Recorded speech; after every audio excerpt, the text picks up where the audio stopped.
hopefully you're all aware that now the talk of impeachment is being thrown around and being thrown around a lot.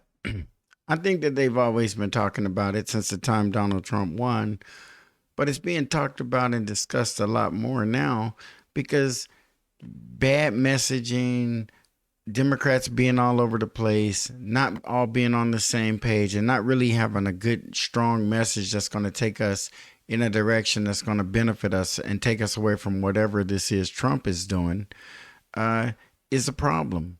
It's a big problem for the Democrats. So with the word impeachment being thrown around, which would, of course, be a record third impeachment, and then his second impeachment was a record. So this is where the Democrats are going to take it if they have the opportunity by being successful in the midterms. I think it's kind of interesting that they would go there and for some of the reasons that they're throwing out. Now, I've been hearing Trump is breaking the law. If he's breaking the law, yeah, he should be impeached. But he should be impeached on what they say he's doing in there as far as breaking the law. And it'd be a real short impeachment if the only thing he needed to do was go to the Republican Congress and get approval or a vote or a nod or whatever he maybe didn't go and get, but they're also not holding him accountable for it. So you can't go in and impeach him for something he didn't do procedurally with this other body, and they're not kicking about it. So the impeachment is being discussed. And I find this to be a pretty good topic at a pretty good time. It's something that we all need to start thinking about.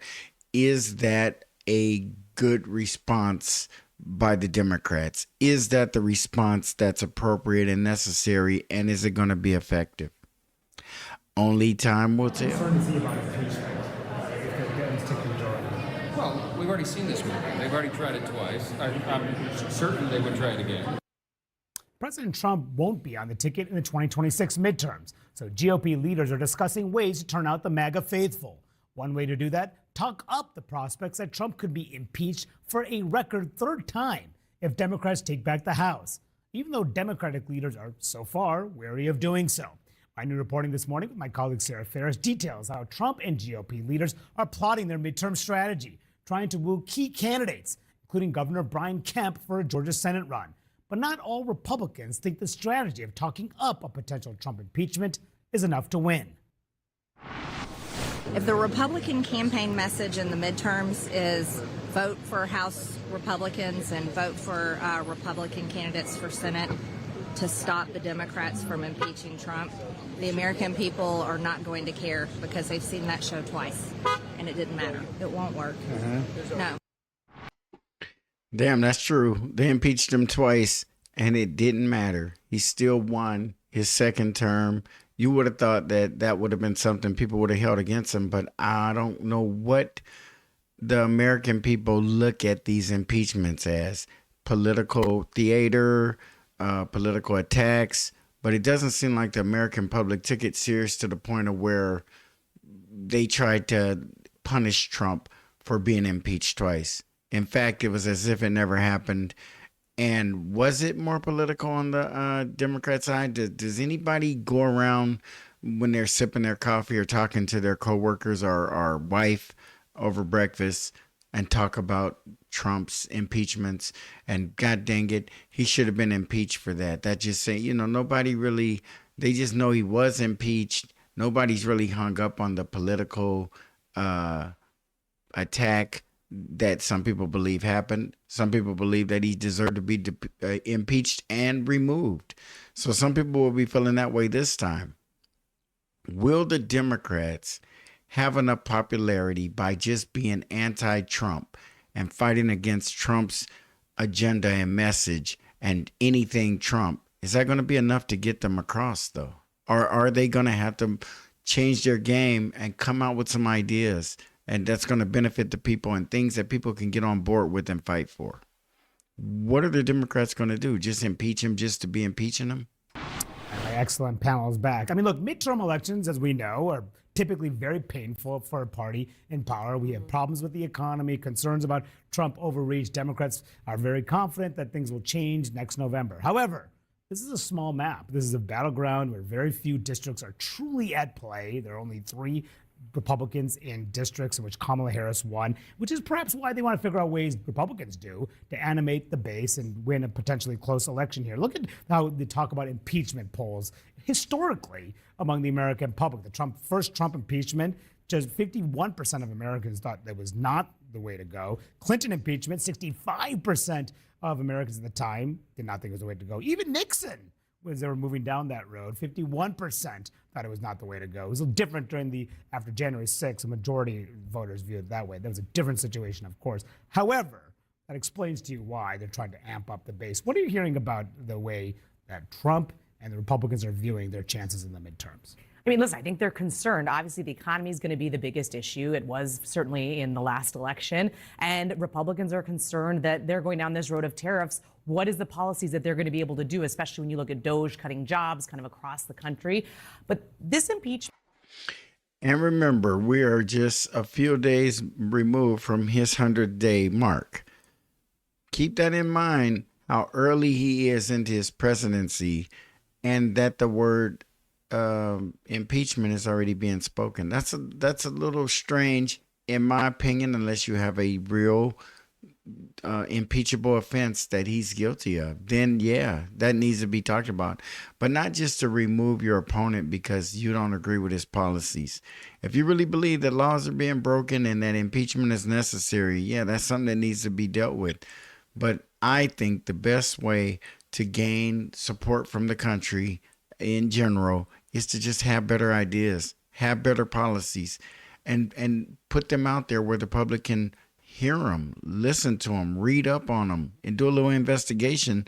And they might, on their own, migrate toward the Democrats because their ideas might be something that they feel will benefit their personal situations, as opposed to maybe what the Republican Party is going toward with Trump's leadership might not be what most people want.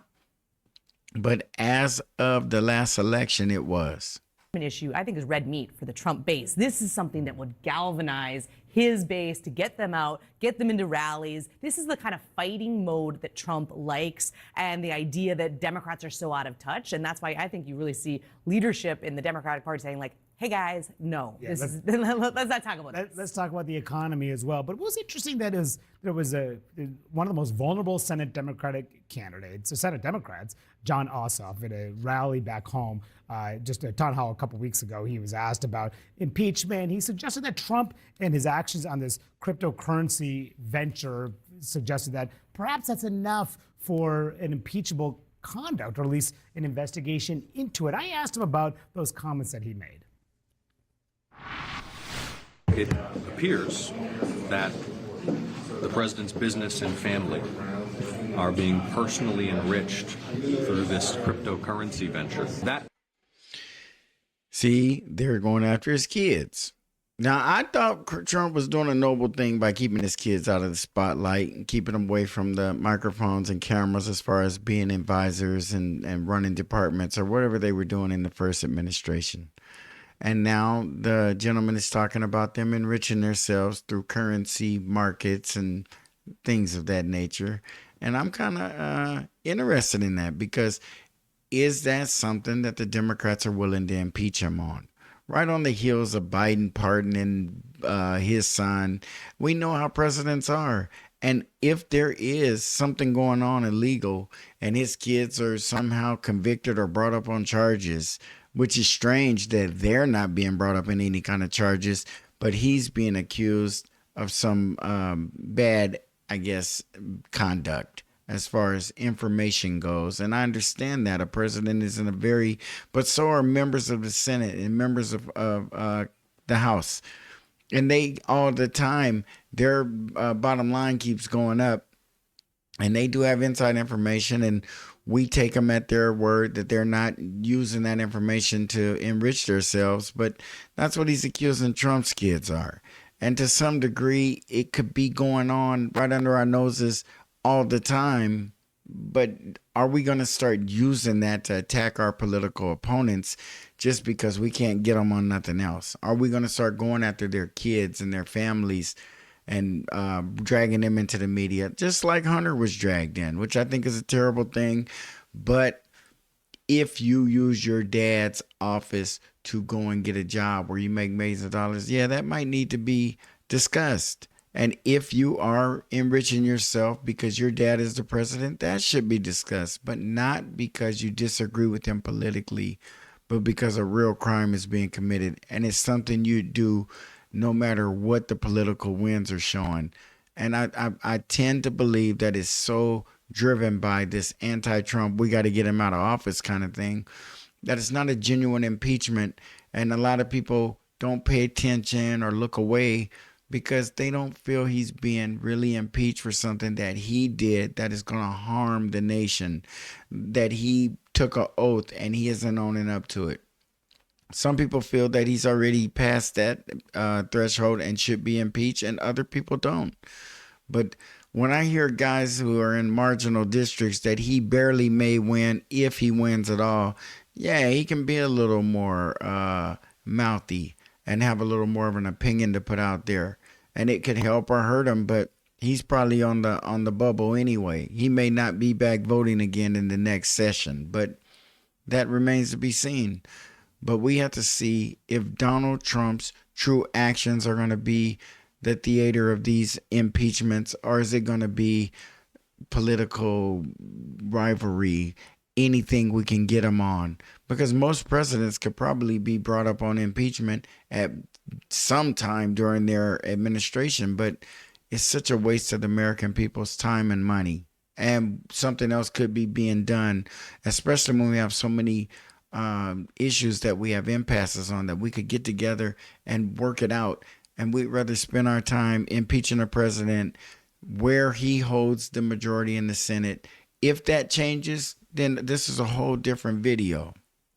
Then the Democrats are talking about actually impeaching him and it going through. But and when you're in a minority position in the Congress, impeachment shouldn't be being discussed. It shouldn't even be being brought up unless you really blatantly did something and the Republicans are standing by and watching it happen, which is what we're accusing them of. But is a law really being broken?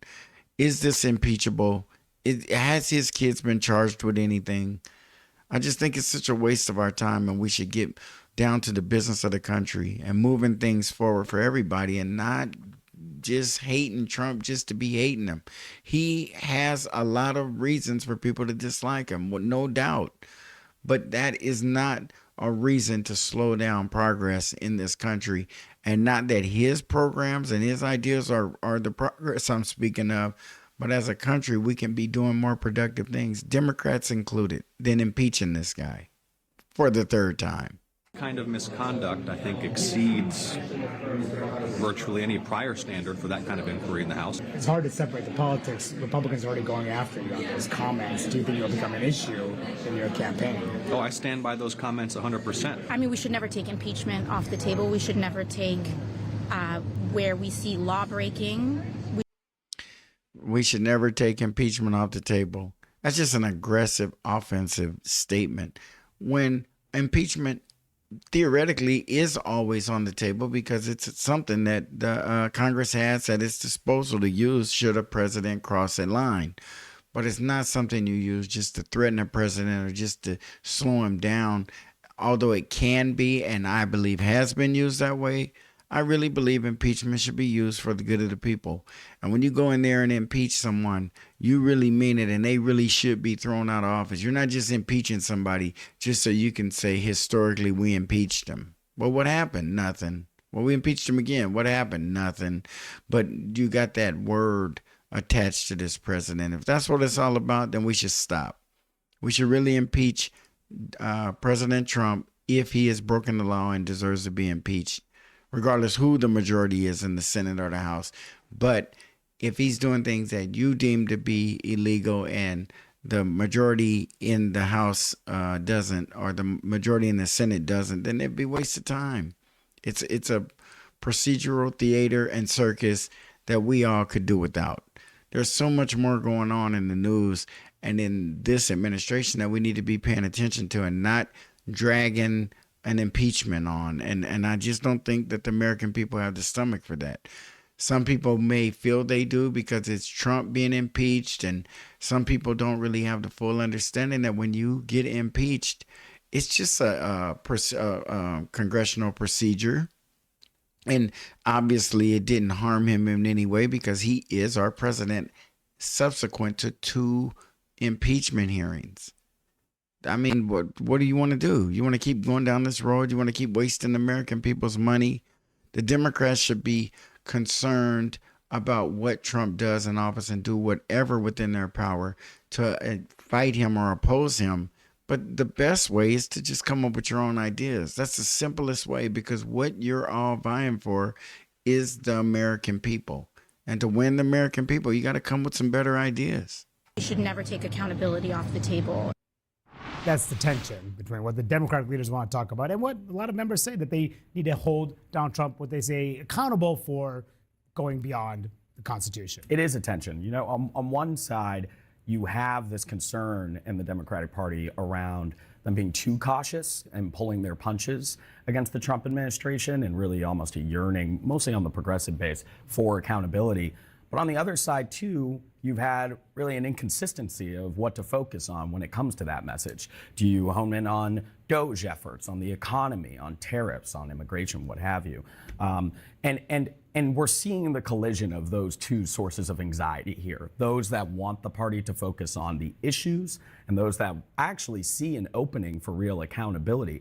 What's absent in all of these conversations, though, is actually putting forth a consistent agenda, a consistent plan that you can rebut against the Trump administration here. Can I ask you just about Trump's mindset as we head into the midterms? Yeah. We're hearing that he's probably going to do a lot of rallies, endorsements. He's very focused on trying to keep the House. What's your expectation of his involvement in the midterms? Because, look, Democrats actually would be happy if he was on the campaign trail. They would. And he loves nothing more than being on the campaign trail, right? He loves those rallies. And comments like that, what you just played, that is exactly what Trump and his team want to hear. He does best when he's embattled, when he's pushing against something, when he can play.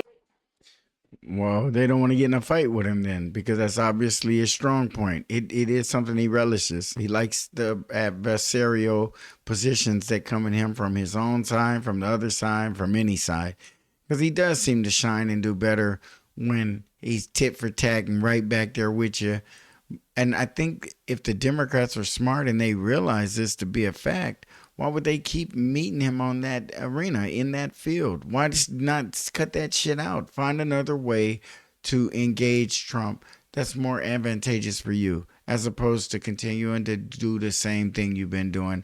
And it just makes you look like a party who's just basically out to get the guy. That's what everybody's like, why are they out to get him like that? Why do they want to get him so bad? Because it's not really harming him, but you just keep screaming what a terrible person he is, what a horrible, this man was just recently elected as the president of the United States. It would be best to put your policies next to his. It would be best to at least not denigrate the office of the presidency just because Donald Trump is in it, when the majority of the people who voted in that last election selected him. So rather than disrespect the American people and their judgment and their vote and their ideas, just put your ideas up there next to his and give the American people something to else to look at. Because right now, they liked his ideas better than they liked the Democrats' ideas. That's bottom line. Now we got to figure out a way to oppose him without impeaching the guy, without putting him under investigation. After investigation, they go nowhere. Because we may make any time in this country someone is under investigation, in most cases, it's a foregone conclusion they're guilty. And we need to get away from that kind of thinking and give people the opportunity to be put under investigation and to come out okay, and to let the people know who put them under investigation that it should have some backlash. You shouldn't be able to just investigate people just to put a bad mark on them, and it never really goes anywhere. And you knew it wasn't ever going to go anywhere, but you did it anyway. the victim and say that he is being targeted. You saw what happened with his numbers. They're looking back at when that first indictment came down and how suddenly he was in the wilderness and then he became the center of gravity for the political universe and really used that and turned it into a galvanizing moment for him. If Democrats continue on this train, you better bet they're going to try to do the same thing. Whether it'll work or not, that's the question. I do want to turn to another story about Senator John Fetterman.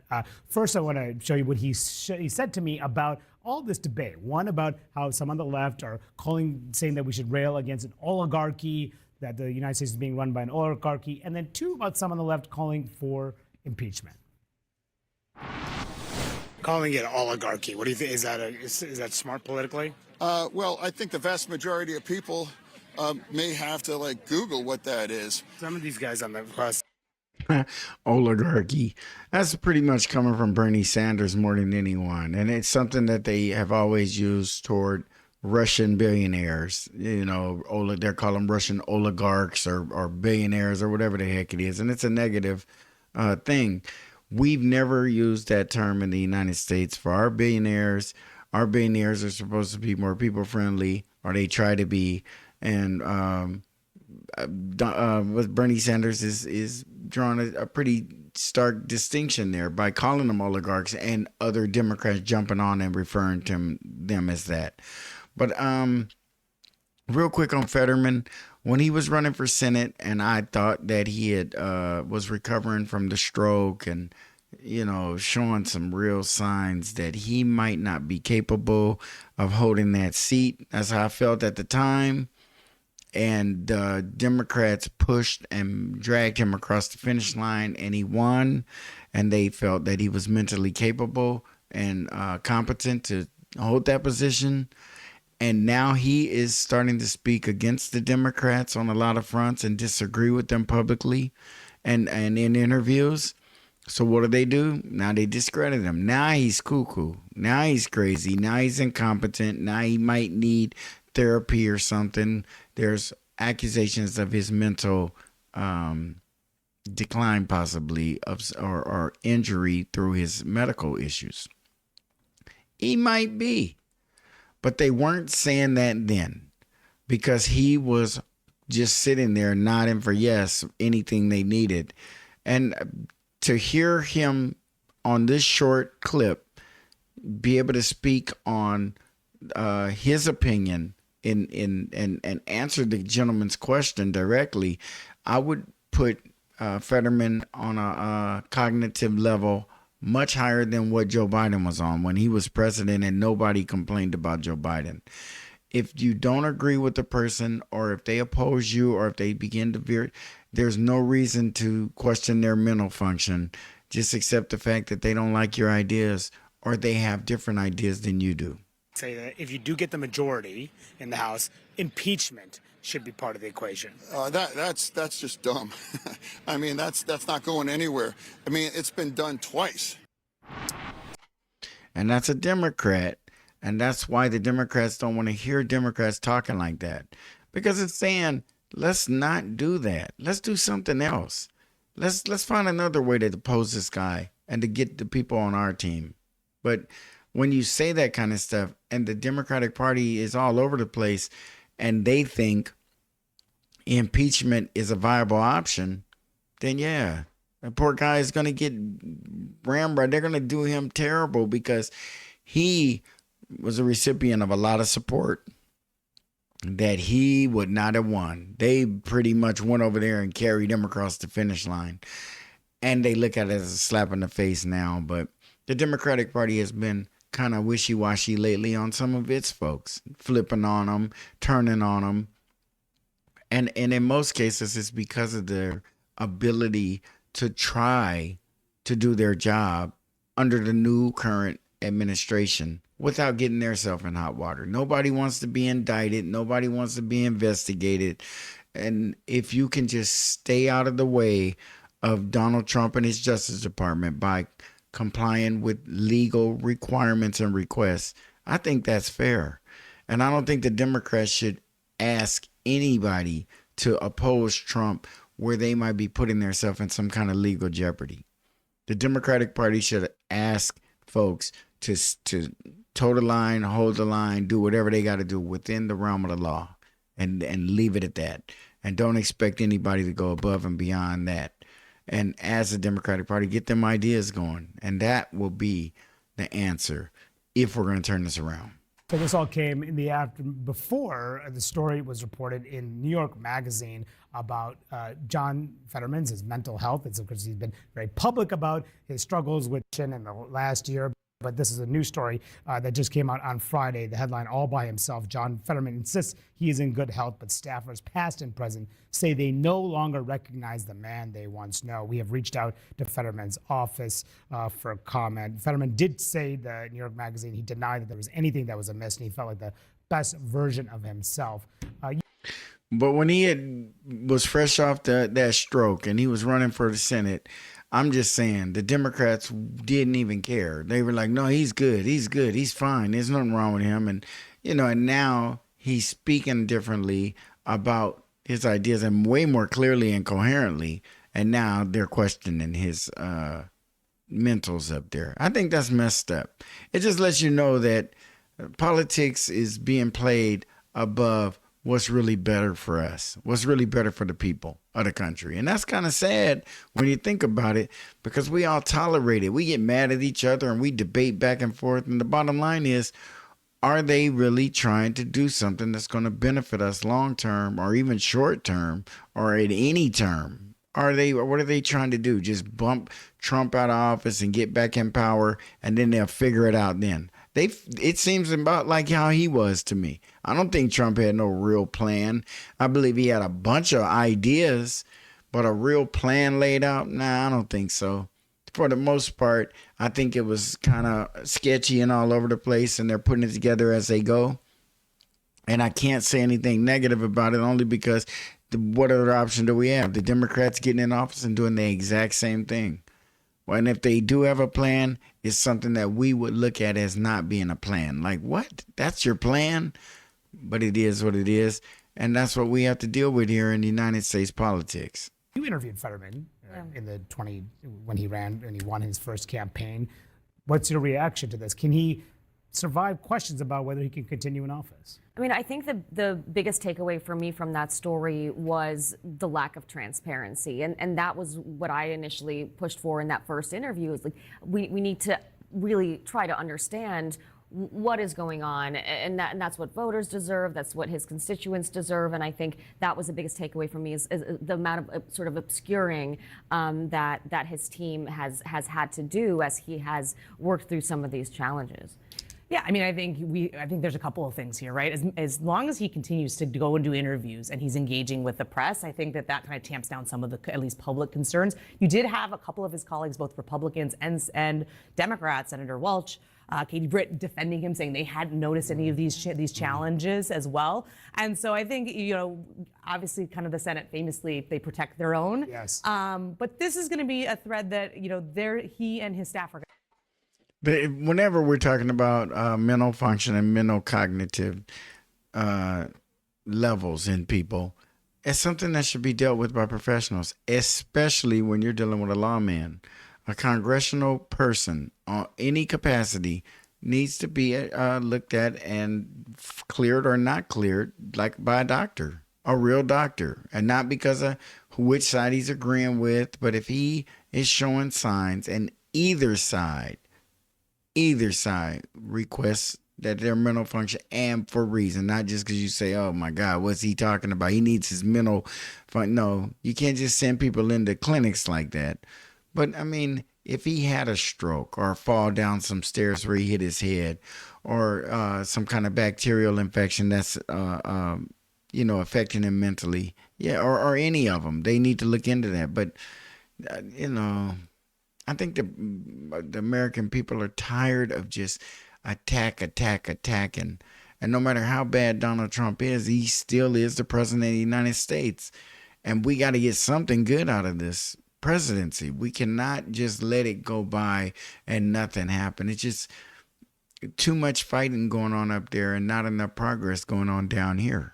Going to have to figure out how they're going to answer, because now that this story has run, there's going to be a lot of follow-up. And in the subsequent election cycles, when he's up for re-election, will he run? Will he face primary from the left, given that he has emerged as this anti-left voice within the Democratic Party? All big questions in the weeks ahead. And then it's not that you're anti-left. It's just that you don't agree in lockstep completely 100% with for the most part you do. But if you're not 100% and they start looking at you as being anti, and that's not the way it goes. I think some people who ask the questions have more love for the party than the people who don't. The people who just go down the road with it, and when they keep saying things that just obviously aren't true. It's anybody who stands up and says Trump inherited a strong economy is lying. The prices were high and we have $37 trillion of deficit. And as long as we have that hanging over our head, we do not have a strong economy. No one can say we do.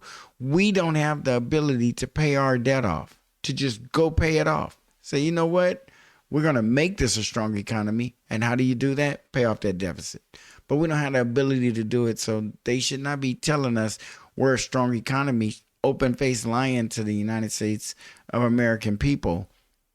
So we're sitting here thinking, well, we got a stronger economy. Trump, now he messed up this stronger economy. No, let's count that deficit, though. Let's see what he adds to it, or if it goes down. Because he said he was going to take it down, and he needs to be working on that. And he may be working on that. And maybe that's why he's being met with so much opposition, because they don't understand what he's doing. Because he might not really understand what he's doing. But somebody better figure it out. Because as long as that deficit is that high and only going up, we run the risk of not being the leader of the world like it's so important for all of us Americans to be. That place is going to change if we aren't able to sustain ourselves. We need to figure it out. And I think we're going to destruct ourselves by fighting. Our own destruction will be from fighting ourselves. The government that we set up, the Constitution and the articles and everything that we set up, now it ain't good enough for us. We can't get along. We can't figure it out.